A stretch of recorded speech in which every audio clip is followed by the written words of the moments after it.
ఇంకోటి చెప్పండి. అంటే మీరు సరే మీకు ఒక వాదన మీరు బిల్డప్ చేసుకున్నారు కాంగ్రెస్తో కలవటానికి, కాంగ్రెస్తో పొత్తు పెట్టుకుంటున్నారు, మహాకూటమిలో మీరు భాగస్వాములయ్యారు. రేపు పొద్దున కాంగ్రెస్ అధికారంలోకి వస్తే సింగిల్ లార్జెస్ట్ పార్టీ వాళ్ళే ఉంటారు కాబట్టి వాళ్ళు గవర్నమెంట్ ఫామ్ చేసే అవకాశం ఉంది. అంటే నేను అనేది ఇది హైపోథెటికల్ అయినప్పటికీ కూడా ఎందుకు నేను చెప్తున్నా అంటే, మరి ఇంత చేసిన తర్వాత చంద్రబాబు నాయుడు గారు వచ్చి ప్రచారం చేయడానికి ఏంటి అభ్యంతరం? నేనేమంటే చంద్రబాబు నాయుడు గారు కూడా వచ్చి ప్రచారం చేస్తారు. అక్కడ వారు ముఖ్యమంత్రిగా ఉన్నారు, ఆ ప్రోటోకాల్ అదంతా చూస్తున్నారు. ఒకవేళ అవకాశం ఉంటే తప్పనిసరిగా వారు కూడా వచ్చి ప్రచారం చేస్తారు. తెలంగాణ ప్రజలు ఇబ్బంది పడుతున్నారని ఆయన గమనించారు. ఆయన ప్రచారానికి రాను అని మీ నాయకత్వానికి చెప్పారనేది వినపడుతుంది. వారి ఉద్దేశం ఏంటంటే తెలంగాణ శాఖ పూర్తిగా స్థాయిలో ఏర్పడ్డది. మీరు ఇవాళ మహాకూటమి ఏర్పరచాలన్నది అసలు వారు ఏం చేశారంటే తెలంగాణ శాఖకు వదిలేశారు. ఇక్కడ ఎన్నికల్లో ప్రజల పక్షాన ఏ విధంగా పోతారు, ప్రజల యొక్క మనోభావాలకు అనుగుణంగా మీరు వెళ్ళండి, మీ శాఖ నిర్ణయం తీసుకోండి అంటే శాఖగా తీసుకున్నాం. ఇవాళ జాతీయ పార్టీగా కాంగ్రెస్ పార్టీ వాళ్ళ కమిటీలకు ఒప్పేసింది. సిపిఎం పార్టీ, సిపిఐ పార్టీ అన్ని జాతీయ పార్టీలన్నీ కూడా వాళ్ళ శాఖలకు, రాష్ట్ర శాఖలకు వదిలేసినాయి. అదేవిధంగా చంద్రబాబు నాయుడు గారు కూడా 2 రాష్ట్రాల్లో ఉన్నాం, ఇంకా వేరే కూడా బయట కూడా ఉన్నాం, అండమాన్ నికోబార్లో ఉన్నాం కాబట్టి మేము వారి జాతీయ అధ్యక్షులు కాబట్టి వారు కూడా మా శాఖకు వదిలేశారు. మేము చేస్తున్నాం.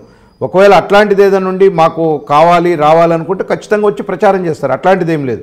కానీ ఒకటి వినపడుతుంది ఏంటంటే, చంద్రబాబు నాయుడు గారు వచ్చి తెలంగాణలో ప్రచారం చేస్తే ఆయన ప్రచారం చేసినప్పటికీ ఒకవేళ కనుక ఇక్కడ గవర్నమెంట్ ఫామ్ చేసే పరిస్థితి లేకపోతే మహాకూటమికి ఈ ఇంపాక్ట్ ఆంధ్ర మీద పడుతుంది, తెలుగుదేశం పార్టీ గెలుపు అవకాశాలను దెబ్బతీస్తుంది అనేటువంటి ఒక అప్రిహెన్షన్తోనే ఆయన నేను రాను, ఇక్కడ ప్రచారం చేయను, మీరే చూసుకోండి అన్నారు అనేటువంటిది కూడా విశ్లేషణలో లేదండి. అట్లాంటిది ఏం లేదు. అంతకుముందే ఈ మహాకూటమి కాకముందే వారు 3 ప్రాంతాల్లో ఇక్కడ బహిరంగ సభలకు రావడానికి కూడా నిర్ణయించబడ్డది. తర్వాత మహాకూటమి అయింది. ఫర్దర్ ఏముంటుంది అనేది పార్టీ పాలిట్ బ్యూరో ఉంది, వాళ్ళు చూసి నిర్ణయిస్తారు. ఇక్కడ మీరు ఇంకోటి, చంద్రబాబు నాయుడు గారు ఇక్కడ ప్రచారం చేస్తే అక్కడ ఎన్నికల మీద ఎఫెక్ట్, ఇక్కడ ఎన్నికల మీద ఎఫెక్ట్. అసలు ఈరోజు 2 రాష్ట్రాలు ఏర్పడిపోయిన తర్వాత విక్రమ్ గారు ఇవాళ తెలంగాణ ఆంధ్ర వాదం అనేది నథింగ్ అండి. ఇంకా ఈరోజు టీఆర్ఎస్ పార్టీ వాళ్ళు ఇంకా ఆంధ్ర తెలంగాణ వాదాన్ని తీసుకురావాలా, మీరు తెలుగుదేశంతో కలిశారు కాంగ్రెస్ వాళ్ళు, మీరు ఆంధ్రాకు వ్యతిరేకులతో కలిశారు, లేకపోతే నీటి వాటాలు కానీ ఏవి కానీ చంద్రబాబు నాయుడు గారు దేని విషయంలోనైనా తెలంగాణకు అన్యాయం జరగొద్దు, ఆంధ్రప్రదేశ్కి అన్యాయం జరగొద్దు. ఆ రోజు నుంచి ఈ రోజు వరకు రెండు ప్రాంతాలను సమానంగా చూడాలనేది ఈ రోజు వరకు కూడా వారి సిద్ధాంతం అదే. మేము కూడా అదే అంటున్నాం. ఇవాళ రైతాంగ సమస్యలు అనేకం వచ్చినాయి. ప్రభుత్వం ఏర్పడిన తర్వాత 3 నెలలకి ఈ రాష్ట్రంలో నీటి కొరత వచ్చింది.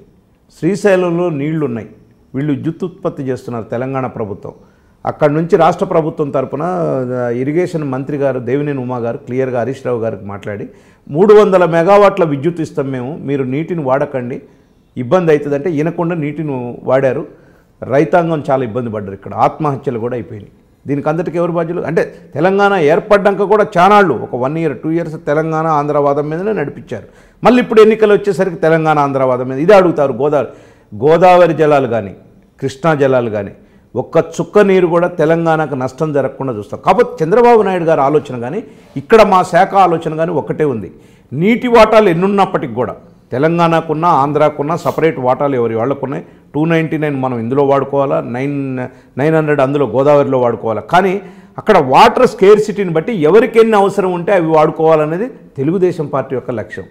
అది రైతాంగం ప్రజలకి బోర్డు ఫామ్ అయినప్పుడు ఆ బోర్డు ఇచ్చే ప్రకారమే ఉంటుంది. డెఫినెట్గా మేమేమంటున్నాం అదే. మొన్న సాగర్లో నీళ్లు పంచుకున్నారు, ఒక 2 TMCలు ఆంధ్రాకి ఎక్సెస్ ఇచ్చారు, మళ్ళీ తర్వాత వీళ్ళు 1 TMC ఎక్సెస్ తీసుకున్నారు. అట్లా ఇచ్చిపుచ్చే ధోరణి ఉండాలి. వీళ్ళు ఎక్కడైనా సరే ఇప్పుడు అప్పర్ స్ట్రీమ్లో మనం ఉన్నాం, లోయర్ స్ట్రీమ్లో వాళ్ళు ఉన్నారు. నేను అడుగుతా ఉన్నా ఈ ప్రభుత్వాన్ని, మనం సమైక్య రాష్ట్రంలో ఉన్నప్పుడు ఇటు బాబ్లీ మీద మహారాష్ట్రలో కానీ లేకపోతే కర్ణాటకలో కానీ ఆల్మెట్ కానీ ఇవన్నీ ప్రాజెక్టులు కడతా ఉంటే ఆ రోజు లోయర్ స్ట్రీమ్గా మనం ఎంత బాధపడ్డాం. ఇన్ని ప్రాజెక్టులు కడతా ఉంటే మనం ఏకంగా పక్షంగా కోర్టులకు పోయాను, అనేక అబ్జెక్షన్లు రేజ్ చేసాం. ఇవాళ మనం అప్పర్ స్ట్రీమ్ అయినాం, లోయర్ స్ట్రీమ్ ఆంధ్రప్రదేశ్ అయింది. అదే బాధ వాళ్ళు పడతారు కదా. ఇది నేనేమంటున్నా అంటే ప్రాంతీయవాదంగా చూడకుండా రైతాంగం రైతుల వారీగా చూడాల్సినటువంటి అవసరం